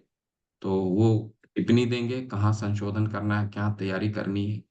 वहां उस स्तर को आपने पार किया, फिर भक्ति शास्त्री आएगा। लेवल 5 होता है भक्ति शास्त्री, जिसमें भगवत गीता प्लस जो 3 अपने किताब पढ़ी है अभी, और क्या, अभी अभी कोई नया किताब पढ़ेंगे नहीं। ये काफी, ये भक्ति शास्त्री का यही कोर्स है। Bhagavad Gita plus nectar of instruction, nectar of devotion और ईशोपनिषद, ये 4 किताब है। ठीक है। तो अगला स्तर में आप सिर्फ भगवत गीता पढ़िएगा, वर्टिकल स्टडी, प्रेजेंटेशन, बोलना। ठीक है। तो ये चलेगा, लेवल 4 आपका यही है प्रभु जी, भगवत। इसको आप ही पढ़ाएंगे? क्या बोल रहे हैं माता? प्रभु जी, लेवल 4 को भी आप ही पढ़ाएंगे? नहीं नहीं नहीं माता, सबके स्तर के अलग अलग अध्यापक हैं, अलग टीचर हैं। ठीक है। तो वो मंदिर का अगला स्तर भी मैं पढ़ाऊंगा नहीं पढ़ाऊंगा, लेवल 3 वो मेरे पे डिपेंड नहीं करता है। अगर मंदिर मुझे सेवा देती है तो मैं करूंगा, और मंदिर किसी और को सेवा देती है तो उसे करना पड़ेगा, जैसा मंदिर चाहती है वैसा होगा। ठीक है, वो प्रभु जी, हमारे आपका हाथ में नहीं होता। जी दीक्षित माता। नाम है आपका? ऋतु विश्वेश्वर गौरदास, सॉरी, आप जी उच्चारण कीजिए प्रभु जी, तो हमारी भी सेवा लग जाएगी, नाम लेंगे तो आपका। हम्म तो नवदीप धाम सुना है आपने? मायापुर को नवदीप धाम बोला जाता है। ठीक जी है। जी नवदीप, नवदीप में 9 दीप हैं जहां जी। भगवान चैतन्य ने लीला किया, उसमें से एक दीप है ऋतु द्वीप। ठीक है। हाँ जहां जी। पे नॉर्मली 3 ऋतुएं होती हैं, लेकिन ऋतु द्वीप में जहाँ पे भगवान चैतन्य वहां लीलाएं की हैं, वहां पर 6 ऋतुआं होती हैं। ठीक है, उसी द्वीप के नाम पे मेरा नाम है, ऋतु तुपेश्वर गौरदास। ईश्वर हरि बोल। हरे ठीक है। कृष्ण। हरे कृष्ण। वंदना माता। हरे कृष्णा। हरे कृष्ण प्रभु जी, दंडवत प्रणाम। प्रभु माता। जी, मेरे को ना राग भक्ति और रागात्मिका भक्ति में अभी भी कंफ्यूजन है। जैसे यहाँ पे पहले हमने जो भक्ति रस समझ में पढ़ा था, तो रागानुगा भक्ति का हम ये कर रहे थे कि जैसे प्रैक्टिस, जितनी भी हम प्रैक्टिस करते जाएंगे तो हमारी आसक्ति बढ़ेगी, तो वो रागानुगा भक्ति हो गई, वैदिक विधियों का पालन करते करते जो करेंगे। और रागात्मिका भक्ति में हम लोगों ने पढ़ा था कि समस्फूर्त होती है, जो ब्रजवासी। और यहाँ पे भी जो आया है वो समस्फूर्त आया है, लेकिन रागानुभक्ति आया है, तो ये कंफ्यूजन हो रहा है। हाँ, कंफ्यूजन मैं आपको अभी क्लियर करता हूँ। रागात्मिका भक्ति और रागानुगा भक्ति हमेशा याद रखिए। हम लोग रागानुगा है। क्यों है रागानुगा और राग आत्मिका में क्या फर्क है? जो भगवान के डायरेक्ट अनुसरण करते हैं, भगवान के डायरेक्ट हैं, ठीक है, डायरेक्ट पूजनीय करते हैं, उसे राग आत्मिका भक्ति कहते हैं। ठीक है, जैसे वृंदावन की गोपियां भगवान को डायरेक्ट पूजते हैं। ठीक है, उसको कहते हैं राग आत्मिका। भगवान के गोप, भगवान के माता पिता, वो भगवान को साक्षात उनको वात्सल्य प्रेम में, माधुर्य प्रेम में, दास्य प्रेम में हनुमान जी करते हैं श्री राम को। तो ये क्या है? डायरेक्ट है। अब हम जब इनका अनुसरण करते हुए भगवान रागात्मिका तक होगी ना। पहुंचते हैं तो वो रागानुगा हो गई। ठीक है। जैसे अब हम हमें क्या करना है, आज क्या आचरण है? हमें व्रज में वास करने के लिए भगवान बताते हैं, रूप गोस्वामी पाद बताते हैं। क्यों बताते हैं व्रज में वास करना? क्योंकि वहां पे साधु रहते हैं। उन्होंने क्या बोला है? एसोसिएशन, एसोसिएशन यानी कि साधु साधु का संग करना। साधु का संग करेंगे तब वृंदावन धाम स्फुरित होगा हमारे सामने। क्यों? क्योंकि हम रागानुगा, जो हमारा परंपरा है माता, वो है भगवान के भक्तों का अनुसरण करना। भगवान को डायरेक्ट हम नहीं कर सकते, क्योंकि हम में वो योग्यता नहीं है और हमें वहां पहुंचने में बहुत मुश्किल है। वो बहुत मुश्किल है। और हम शिष्य, क्योंकि भगवान भी अपने शिष्यों, दासानुदास, हमारा दास का फॉलो करने का है। ठीक है। तो इसको कहते हैं रागानुगा भक्ति। इसमें आपको क्लियर हो जाना चाहिए, बस हम भगवान के दास को फॉलो करना है। ठीक है। ये है रागानुगा जी भक्ति, प्रभु जी। रागानुगा। जी प्रभु जी, प्रभु जी ठीक है, थैंक यू प्रभु जी, हरे कृष्ण। हरी हरी। उषा माता प्लीज आप बोलिए, अनम्यूट कीजिए माता। हरे कृष्णा प्रभु जी। हरे कृष्ण। प्रभु जी, उर्मी में कीर्तन का क्या मतलब है? कहाँ पे आया है? प्रभु जी, उर्मी में कीर्तन। तात्पर्य में था क्या कहीं? जी प्रभु तात्पर्य जी। में कहीं आया था? तो उसको दोबारा जी प्रभु। पढ़िए, फिर मैं मुझे अभी वो स्मरण में नहीं आ रहा है कि वो किस संदर्भ में कहा गया। अगले स्तर में बताता हूँ, अगले अध्याय में, अगले क्लास में बताऊंगा उर्मी में कीर्तन। ठीक है, अगले अगले कक्षा में आपको बताऊंगा कि जी प्रभु किस जी। किस मंत्र में था। 8 में था या फिर 9वें में था? 8 में प्रभु जी। ठीक है, मैं बताता हूँ आप अगले अगले कक्षा में। आप पूछिएगा दोबारा मुझसे। ठीक है। जी प्रभु जी, हरे कृष्णा, दंडवत प्रणाम। श्रुति भटनागर माता। हरे कृष्ण। प्लीज अनम्यूट करके पूछिए। अनम्यूट। हरे कृष्णा प्रभु जी। हरे कृष्ण। प्रभु जी मेरा ना एमसीक्यू कर रही थी L3 का, तो उसमें एक प्रश्न था। हेलो, हरे जी कृष्णा। जी जी जी, सुनाई पड़ा, बोलिए प्लीज। जिज्ञासु शब्द का अर्थ डैश है, उसके ये हैं एमसीक्यू के वो: उत्सुक, बुद्धिमान, इच्छुक हम्म, और जानकार। तो इच्छुक। इसका, हाँ, हाँ, तो इसका उत्तर इच्छुक आ रहा है, जबकि हम्म मेरा मानना है कि इच्छा इच्छुक इज डिजायर, जिसके अंदर जो डिजायर्स होती है वो इच्छुक है। और जो जिज्ञासा और इच्छुक दोनों एकदम सिनोनिम्स कैसे हो सकते हैं? क्योंकि जिज्ञासा हमारे अंतर मन से उत्पन्न किसी चीज को जानना, और इच्छा इज डिजायर्स, किसी चीज को पाना। तो ये इसका आंसर ये कैसे हो गया? मैं इच्छुक का जब मतलब कर रही, हुआ, मैं बताता हूँ आपको। इच्छुक का मतलब हुआ हाँ हमारी जी, इच्छा, भगवान को जानने की जिज्ञासा की इच्छा। अभी इसको उदाहरण से समझिए, इसी चीज को हम्म उदाहरण, शास्त्र में हमारे जिज्ञासु का क्या उदाहरण है? नैमिषारण्य के ऋषिगण उदाहरण है, हम्म ठीक है। हम्म हम्म तो नैमिषारण्य के ऋषिगण क्या कहते हैं? स्वादु स्वादु पदे पदे, जितना मैं सुनने की इच्छा रखता हूं उतना मुझे आनंद आता है। भागवतम में हम्म आता है ना, नैमिषारण्य के ऋषिगण कहते हैं हम्म स्वादु स्वादु पदे पदे, हम्म हर हम्म पद में मुझे स्वाद और बढ़ता जाता, और बढ़ता जाता, और बढ़ता। तो इसमें इच्छुक आता है। हमारी हम्म इच्छा जो है वो हम्म आपकी लीलाओं का श्रवण करने, आपके गुणों के बारे में जानने की इच्छा और तीव्र होती जाती है, और तीव्र होते जाती है, और तीव्र होते हम्म, जाती है। ये तो शास्त्रों में आया है, हम अपने मन से किसी चीज को नहीं लगा सकते माता। जहां पे हमारे हाँ जी, शास्त्र क्या बताते हैं, तो उसको शास्त्र के अनुसार हम्म, हमें समझने का आवश्यकता है, ठीक है। तो इच्छा, ये ठीक है, इच्छुक है, जिज्ञासा का मतलब इच्छुक, बिल्कुल। हम्म, ठीक है। मेरे ठीक तय है। मैं सोच रही थी उत्सुक, जैसे जिज्ञासा हमारी उत्सुकता को बढ़ाती है, और जिज्ञासा को हम जानना चाहते हैं तो हम उत्सुक होते जाते हैं। तो इस तरीके से मैं सोच रही थी कि कहीं ये उत्सुक वर्ड हो, जो कि हमारी उत्सुकता को आगे और प्रबल करता है। इच्छा हम्म, हमारी डिजायर से कनेक्टेड होती है, मगर हम्म, शास्त्रोक्ति के हिसाब से इच्छुक ही सही इसका वो होगा। ये बिल्कुल समझ बिल्कुल। पाती हूँ मैं। ठीक है, जी। धन्यवाद। हरे कृष्णा। हेमंत राज प्रभु, हरे कृष्णा, अनम्यूट कीजिए प्रभु प्लीज।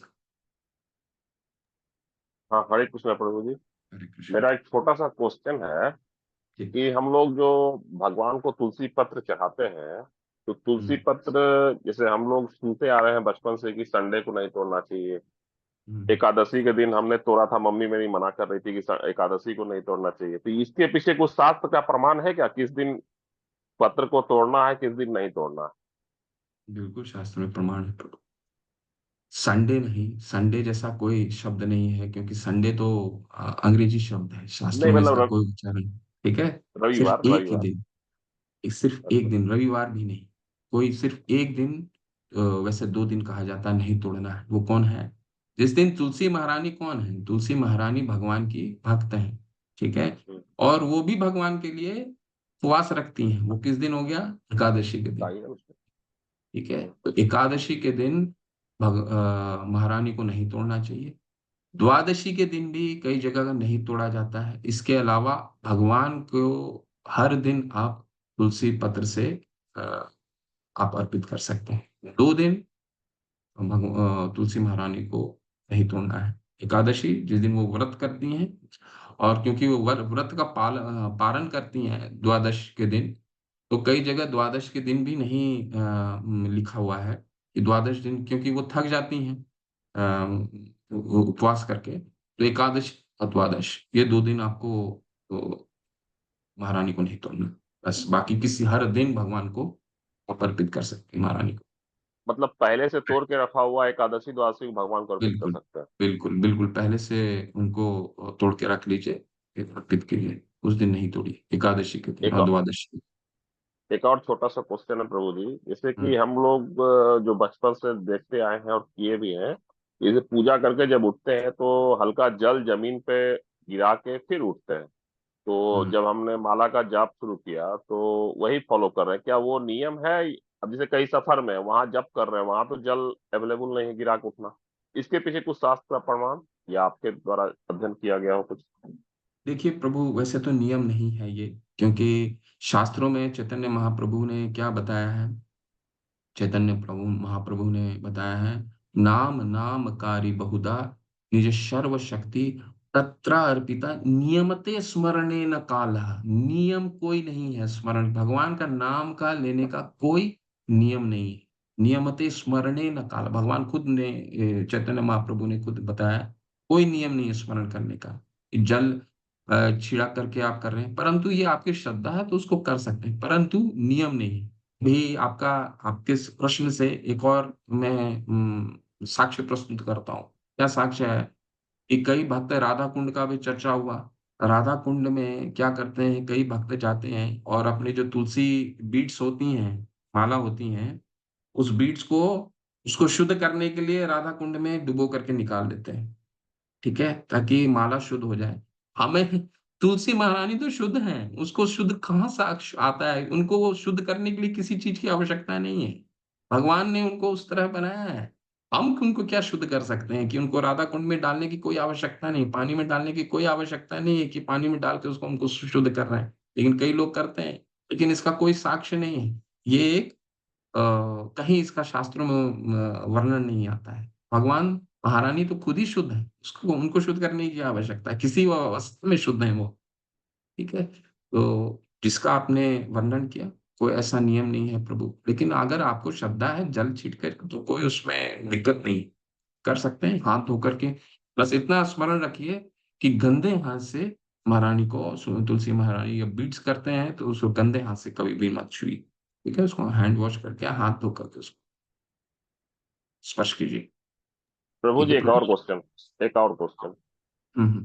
जैसे कि ये चंदन जो आप लगाते हैं इसे हम नहीं लगा रहे हैं, और तुलसी का माला हम नहीं पहन रहे हैं, इसके हम्म। पीछे क्या लॉजिक है या और क्या होना चाहिए? जैसे मेरे जो यहाँ इस्कॉन के प्रेसिडेंट है उनसे मैंने बोला था लगभग 1 महीना पहले कि मुझे तुलसी माला आप दीजिए कंठी पहनने के लिए, तो बोले अभी आप कुछ दिन नियम का पालन कीजिए, जो 4 नियम है, तो उसमें जहां तक कोशिश हो रहा कर रहे हैं, पालन तो हो रहा है, तो उसमें आपका क्या सलाह है? बिल्कुल ठीक है, प्रभु ने सही कहा आपको, क्योंकि चार माला, क्योंकि हमारी शुद्धता नहीं होती कि तो बहुत बड़ा अपराध हो जाता है। अगर हम तुलसी धारण कर लिए और उन नियमों का पालन नहीं कर रहे हैं तो बहुत बड़ा अपराध होता है, ठीक है। ये तो पहला चीज है। और अ, वैष्णव तिलक क्यों लगाते हैं, ये तिलक के पीछे क्या है, इसको ऊर्ध्व पुंड्रक कहते हैं। ऊर्ध्व पुंड्रक का मतलब क्या है? अम, उसका एक श्लोक अब मुझे स्मरण नहीं आ रहा है। हाँ, नासा आदि केश पर्यंतम ऊर्ध्वपुंड्रक सुशोभनम तास्यम तास्यम मध्याचरितम। यानी कि अ, ये एक्चुअली एक एक जो एक लाइन आप देख रहे हैं, ये राधा रानी का चरण होता है, और दूसरा जो लाइन होता है वो भगवान का चरण होता है, और बीच में जो हम बनाते हैं तासा, हम्म, बीच में जो बनाते हैं वो तुलसी पत्र बनाते हैं। तो इसका मतलब ये हो गया कि तुलसी महारानी के को हाथ थाम करके हम भगवान कृष्ण और राधा रानी के माता चरणों में का। अपना समर्पण करते हैं। और ऊर्ध्वपुंड्रक सुशोभनम, अपने मंदिर रूपी शरीर को सजाते हैं, क्योंकि भगवान यहाँ रहते हैं ना हमारे, ठीक है। हम्म, क्यों सर्वस्व चाम हृदय सन्निविष्टो मत्त स्मृत ज्ञानमापोहनम च। भगवान क्या है, क्या कह रहे हैं कि मैं तुम्हारे हृदय में रहता हूँ। तो भगवान जहाँ रहते हैं वो तो मंदिर हो गया ना। तो मंदिर को आप कैसे सजाएंगे? मंदिर को तिलक से सजाते हैं, तो हम अपने मंदिर रूपी शरीर को तिलक से सजाते हैं। और इस तिलक का हर एक पंथ का अलग अलग तिलक होता है। कभी समय होगा तो आपको बता देंगे किस पंथ का तिलक का क्या अ, मतलब होता है। सबका महत्व। तिलक का अपना अपना मतलब है, ठीक है। हम लोगों को सफेद तिलक लगाना है। ये सफेद तिलक नहीं, हम प्रभु ये व्रज का रज है, ठीक है। ये व्रज का रज है, तो ये कोई सामान्य तिलक नहीं। तो इसको यहाँ पे हम लोग, क्योंकि हमने क्या देखा अभी, राधा कुंड सर्वश्रेष्ठ है, तो ये राधा कुंड से लाई हुई उनकी भूमि की मिट्टी होती है, तो इसको व्रज रज कहते हैं, इसीलिए उसको हम धारण करते हैं। ये मिट्टी ये कहाँ से मिलेगा ये मिट्टी? ये तो हर इस्कॉन में मिल जाएगा आपको, अगर आप अच्छा, वो जहाँ जो भी। मिलता है वहाँ वही। जी जी जी, वो वहीं से आता है। ठीक ठीक ठीक है, ठीक धन्यवाद है, प्रभु जी। हरे कृष्ण। ठीक है, चलते हैं फिर। वाञ्छाकल्पतरुभ्यश्च कृपा सिन्धुभ्येव च पतितानां पावनेभ्यो वैष्णवेभ्यो नमो नमः। अनंत कोटि वैष्णव वृंद की जय, श्रील प्रभुपाद की जय, नमाचार्य हरिदास पुर की जय। हरे कृष्ण सभी को। हरे हरे कृष्ण। कृष्ण प्रभु। हरे हरे कृष्ण कृष्ण प्रभु प्रभु जी, जी, दंडवत सादर प्रणाम। प्रणाम। हरे कृष्ण प्रभु जी, दंडवत प्रणाम।